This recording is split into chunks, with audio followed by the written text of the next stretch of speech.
Good morning student. हम आप लोग क्लास 10th की बायोलॉजी पढ़ाने जा रहे हैं, जिसमें आपको बताना है लाइफ प्रोसेस सेकेंड रिस्पायरेशन, श्वसन के बारे में बताना है, जिसमें आज का टॉपिक है फेजेस ऑफ रिस्पायरेशन। श्वसन की कितनी अवस्थाएं आपको बताना है।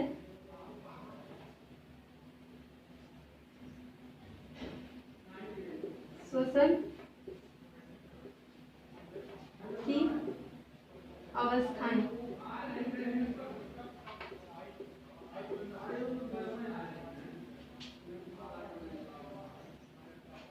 Phases of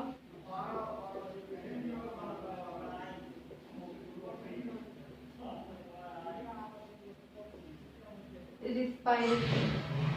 श्वसन की कितनी अवस्थाएं होती हैं?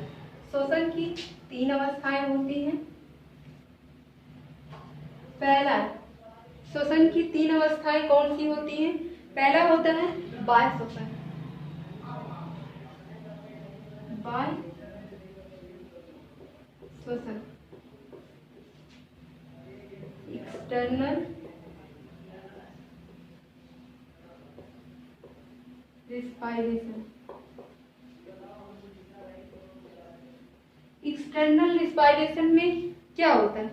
इसमें जीव और वातावरण के मध्य, जीव तथा वातावरण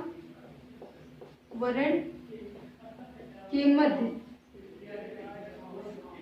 ऑक्सीजन और कार्बन डाइऑक्साइड का क्या होता है? विनिमय होता है, आदान प्रदान होता है,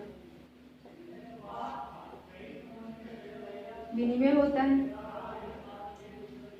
श्वसन की 3 अवस्थाएं हैं। पहला है बाह्य श्वसन। बाह्य श्वसन में क्या होता है?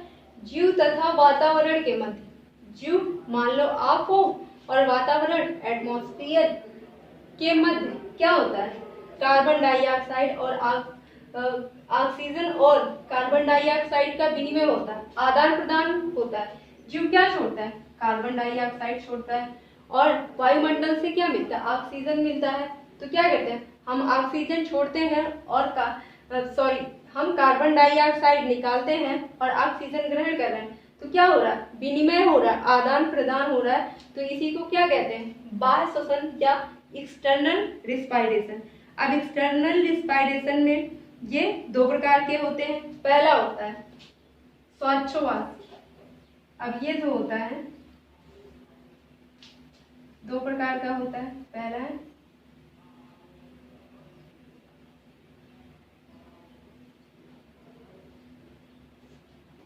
होता है श्वासोच्छ्वास, श्वासोच्छ्वास ब्रीथिंग। ब्रीथिंग में क्या होगा? वायुमंडल से श्वसनांगों द्वारा शुद्ध वायु को ग्रहण करेंगे। शुद्ध वायु क्या होगा? ऑक्सीजन होगा और कार्बन डाइऑक्साइड को बाहर निकालेंगे। यही क्या कहलाता है? श्वासोच्छ्वास कहलाता है। क्या कहेंगे? श्वसनांगों द्वारा शुद्ध वायु को हम अंदर लेते हैं और अशुद्ध वायु को बाहर निकालते हैं, कि ऑक्सीजन को ग्रहण करते हैं और कार्बन डाइऑक्साइड को बाहर निकालने की प्रक्रिया ही क्या कहलाती? ब्रीथिंग कहलाती है या श्वासोच्छ्वास कहलाती है। अब दूसरा गैसीय विनिमय है। दूसरा आता है इसमें गैसीय विनिमय।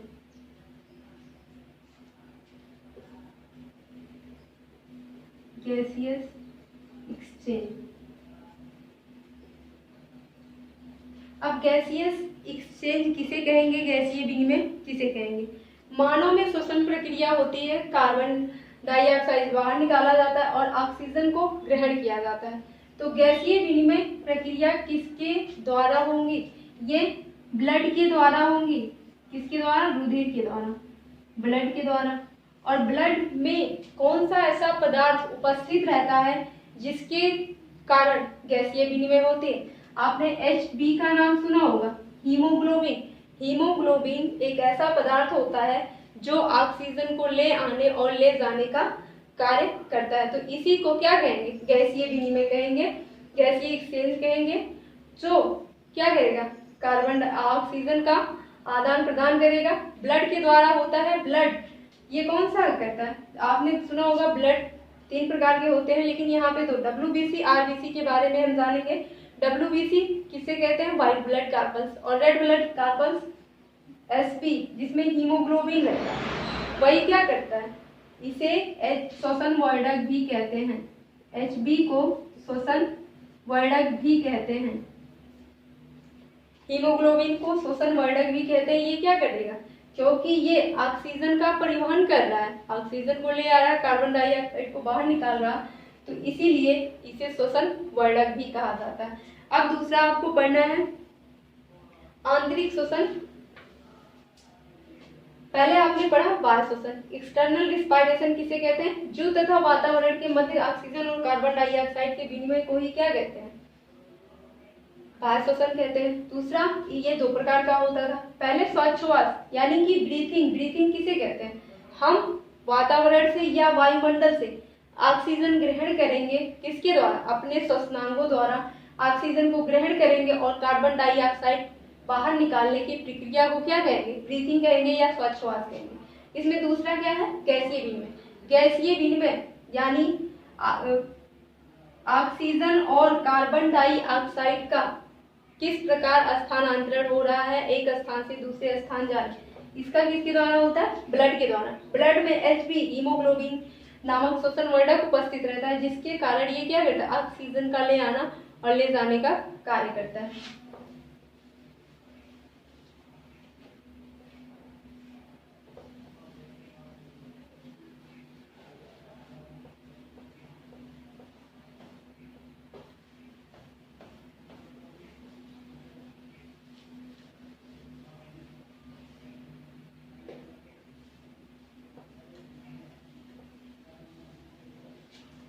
अब दूसरा आपने एक्सटर्नल रिस्पायरेशन पढ़ा, अब आपको पढ़ना है इंटरनल रिस्पायरेशन। दूसरा आता है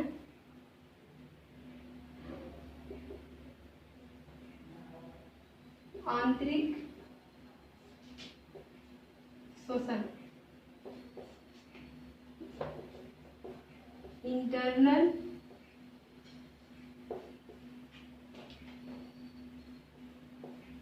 रिस्पायरेशन। अब इंटरनल रिस्पायरेशन किसे कहेंगे, आंतरिक श्वसन किसे कहेंगे, जब ऊतक और कोशिकाओं के मध्य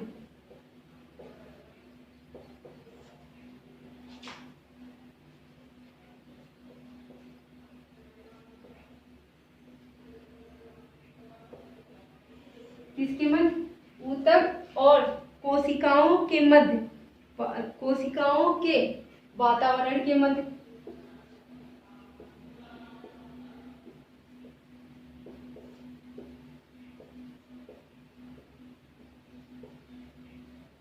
वातावरण के मध्य श्वसनीय गैसों का विनिमय होगा।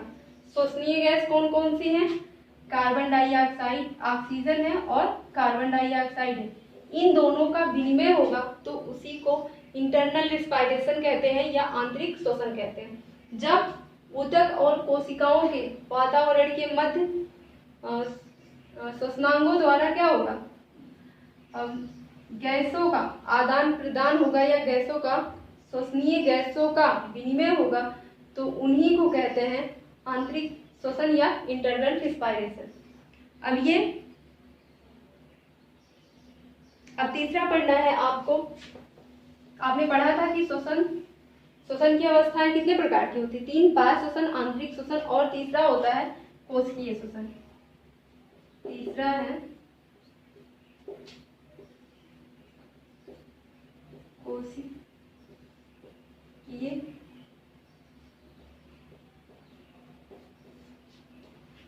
तीसरा है कोशिकीय श्वसन, सेलुलर रिस्पायरेशन।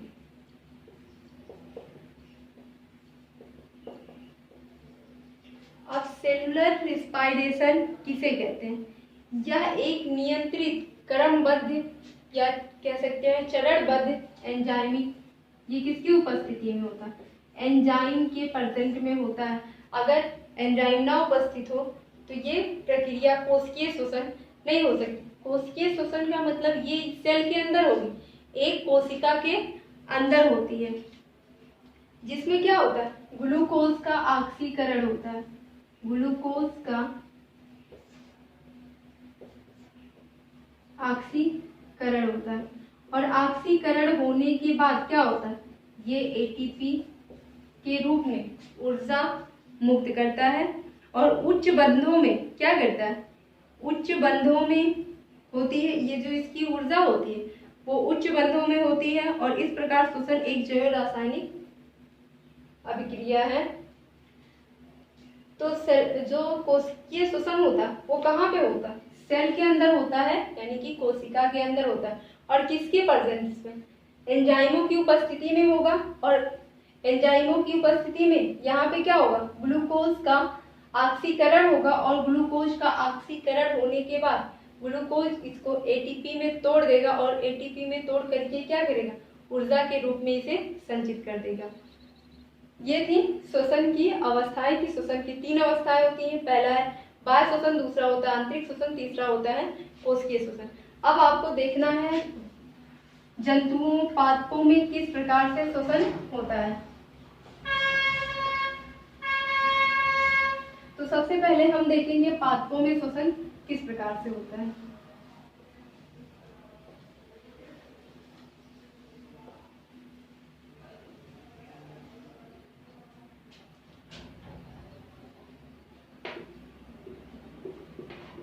पादपों में श्वसन, रिस्पायरेशन इन प्लांट्स। तो पादपों में श्वसन किसके के माध्यम से होता है? पादपों में श्वसन 3 माध्यम से होता है। पहला होता है जड़ों द्वारा, जड़ों द्वारा गैसीय विनिमय,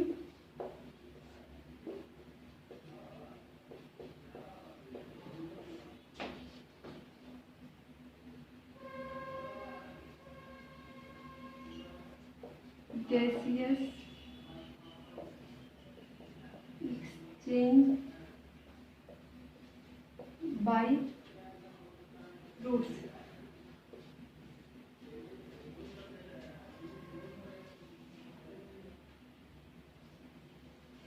जड़ों द्वारा गैसीय विनिमय। दूसरा है तनों द्वारा गैसीय विनिमय, gaseous exchange by stems। तीसरा है पत्तियों द्वारा।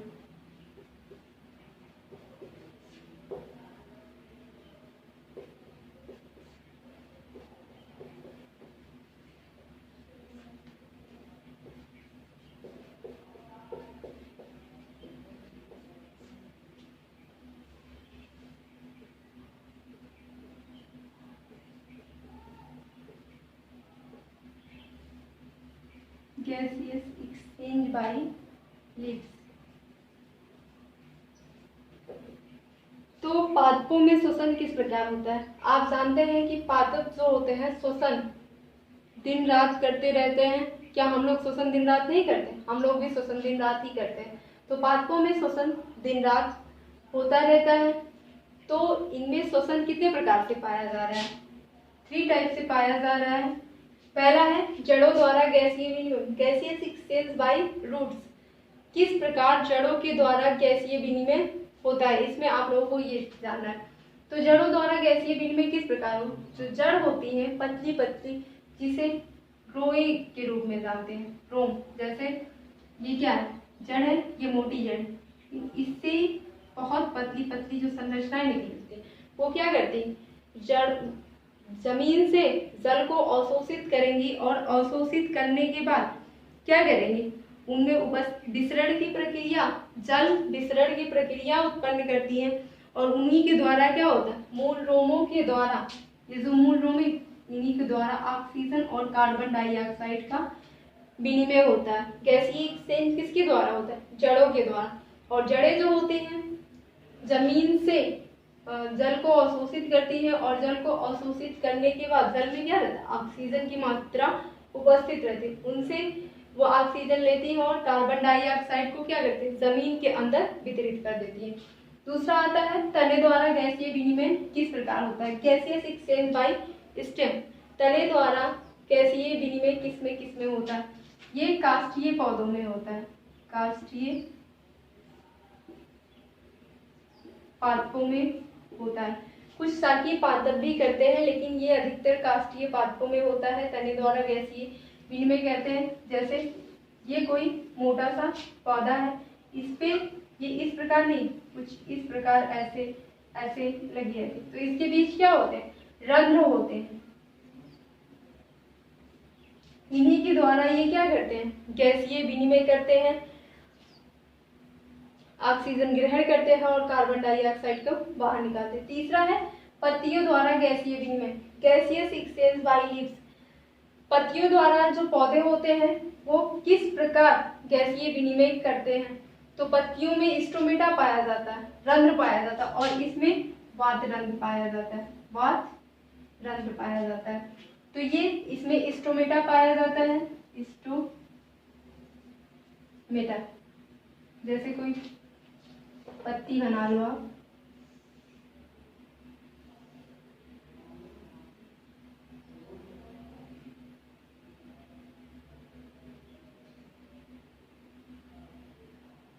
इसकी संरचना, इसमें आपको ऐसे, जब ऐसे करके देखेंगे, ऐसे करके नहीं, जब प्रकाश की तरफ पत्ती ऐसी हो और आप देखेंगे तो उसमें छोटे छोटे स्टोमेटा दिखाई देंगे, रंध्र दिखाई देंगे, जिसके द्वारा क्या करता है, पादप होते हैं वो शोषण करते हैं। इसमें शाकीय और काष्ठीय दोनों प्रकार के पौधे गैसीय विनिमय करते हैं, लेकिन कभी कभी पादपों में शोषण जड़ों द्वारा भी होता है, तनों द्वारा भी होता है, पत्तियों द्वारा।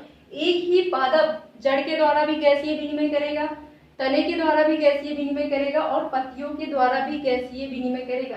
किस कंडीशन में, जब उसको ऑक्सीजन की पूर्ति नहीं होगी तो वो तीनों द्वारा गैसीय विनिमय करेगा, जड़ों के द्वारा भी गैसीय, जड़ के द्वारा भी शोषण करेगा, तने के द्वारा भी शोषण करता है और पत्तियों के द्वारा भी शोषण करता है।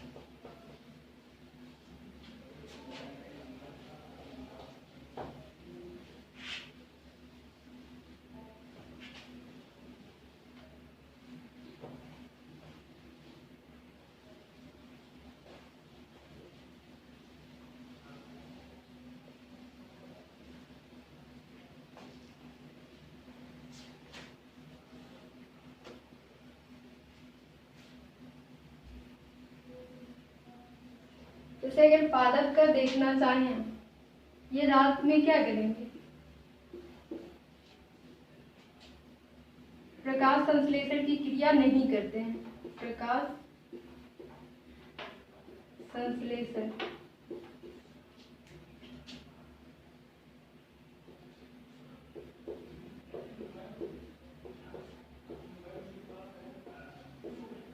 नहीं करते हैं, तो ये क्या करेंगे, प्रकाश संश्लेषण की जब क्रिया नहीं करते तो ये अधिक मात्रा में कार्बन डाइऑक्साइड वातावरण में छोड़ेंगे, निष्कासन करेंगे अधिक मात्रा में। लेकिन अगर दिन में यही कंडीशन देखी जाए, दिन में क्या करेंगे, प्रकाश संश्लेषण की क्रिया ये करते हैं, प्रकाश संश्लेषण की क्रिया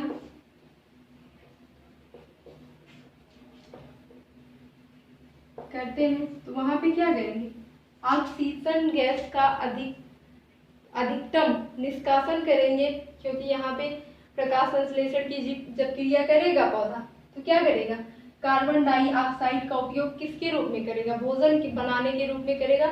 उसको भोजन बनाने के लिए कार्बन डाइऑक्साइड की आवश्यकता होती है। तो प्रकाश संश्लेषण की जब क्रिया होगी पौधे में तो वो ऑक्सीजन अधिक मात्रा में निष्कासित करेगा, लेकिन जब प्रकाश संश्लेषण की क्रिया नहीं करते हैं तो वो अधिक मात्रा में कार्बन डाइऑक्साइड का निष्कासन करते हैं। अब हमको देखना है जंतुओं में रिस्पायरेशन, श्वसन।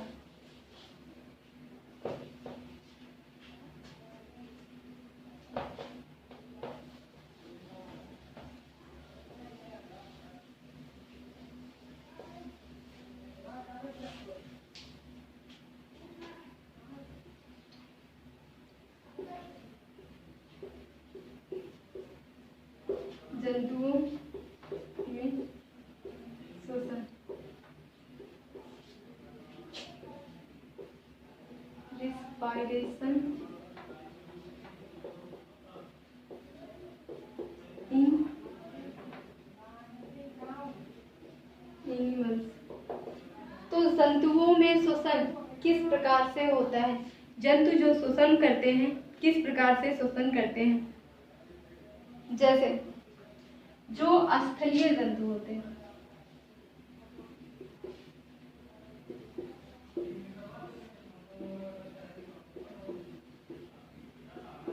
जंतुओं में श्वसन अलग टाइप से पाया जाएगा और जलीय जंतुओं में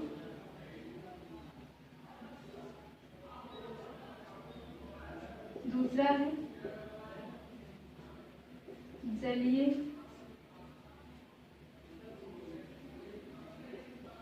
जंतुओं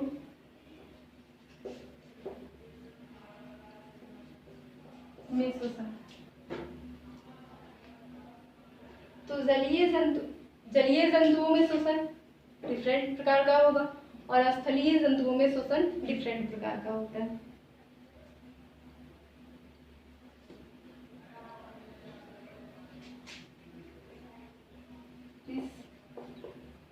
Respiration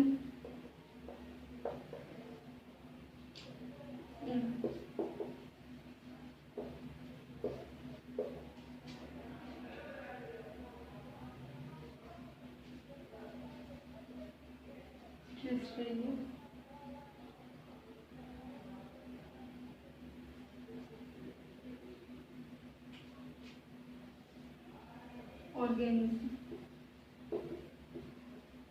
दूसरा है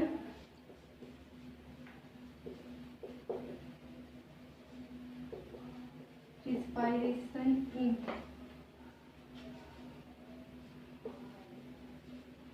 aquatic organism।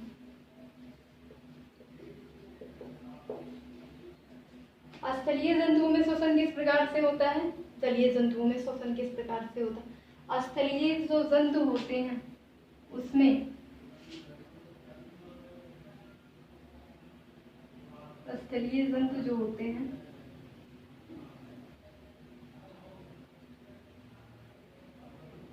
वो लंग्स के द्वारा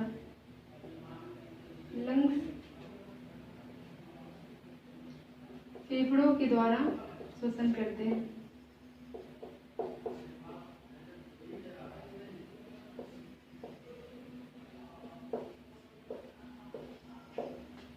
तो स्थलीय जो जंतुओं में श्वसन होता है, स्थलीय जंतुओं में श्वसन किसके द्वारा होता है? लंग्स के द्वारा, फेफड़ों के द्वारा ये श्वसन करते हैं। स्थलीय जंतु क्या करेंगे?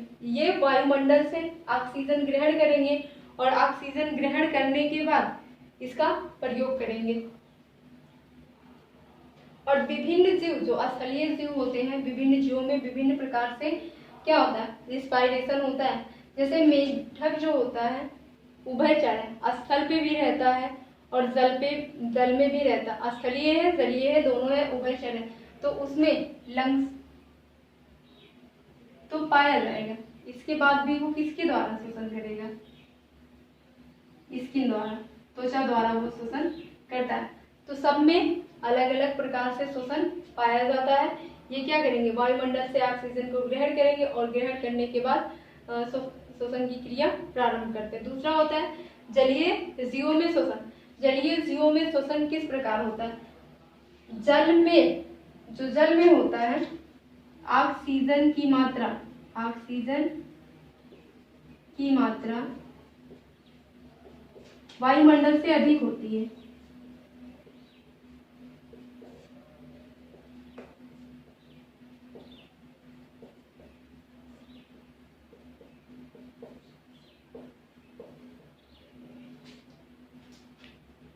स्थलीय जंतु जो रिस्पायरेशन करते हैं वायुमंडल में ऑक्सीजन की मात्रा कम होती है, लेकिन जल में ऑक्सीजन की मात्रा बहुत ज्यादा मात्रा में पाई जाती है। तो ऑक्सीजन की मात्रा वायुमंडल से अधिक होती है। किसमें? जल में ऑक्सीजन की मात्रा वायुमंडल से अधिक होती है। अब जलीय जंतु श्वसन किसके थ्रू करेंगे? स्किन के थ्रू करते हैं, कुछ स्किन के थ्रू करते हैं, लेकिन जलीय जंतु में सब कौन आता है? मछली आती है, फिश आता है। तो ये किसके द्वारा? गिल्स के थ्रू, गिल्स के थ्रू ये शोषण करती है। और गिल्स में जब जल जाता है और जल से गिल्स क्या करती हैं? ऑक्सीजन को सोख लेती है और ऑक्सीजन को सोख कर रिस्पायरेशन की क्रिया संपन्न करती हैं। जैसे क्या होगा इनमें? मुख के द्वारा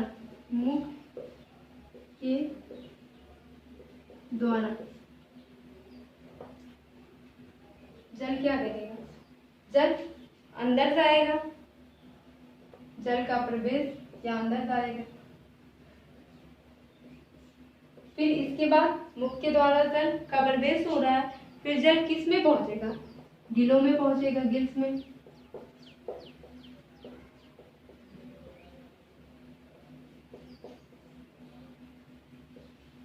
और जब गिलों में पहुंचता है तो रुधिर द्वारा घुलित गिल्स में क्या भरे रहते हैं? रुधिर, उनकी पतली पतली इस प्रकार गिल्स रहते हैं, जिसमें कुछ कटीले टाइप के ऐसे ऐसे संरचनाएं पाई जाती हैं, जिन्हें गिल्स कहते हैं। फिश जो फिश होती है, आप उसका गलफड़ा जो होता है, गलफड़े को ऐसे उठा के देखेंगे तो उसमें आपको गिल्स दिखाई देंगे।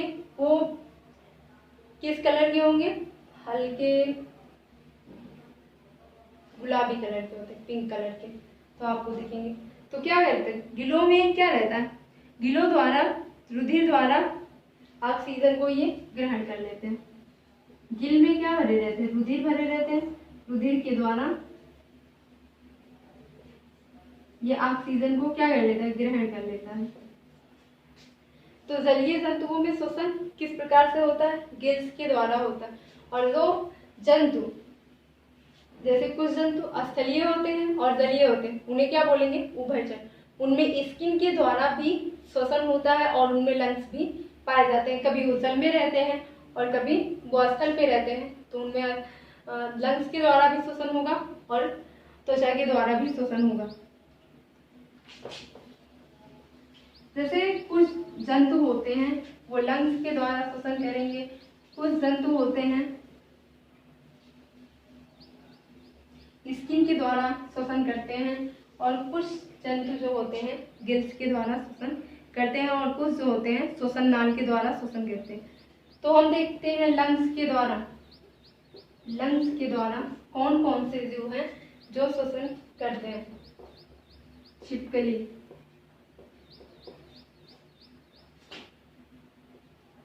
मनुष्य,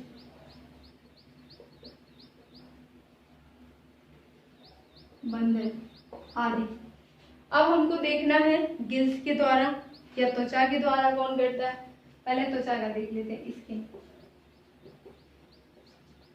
स्किन द्वारा केंचुआ करेगा, मेढक करता है आदि। गिल्स के थ्रू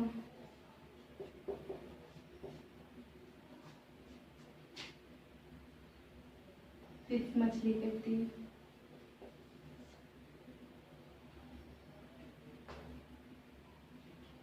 और श्वसन नाल द्वारा कौन करता है?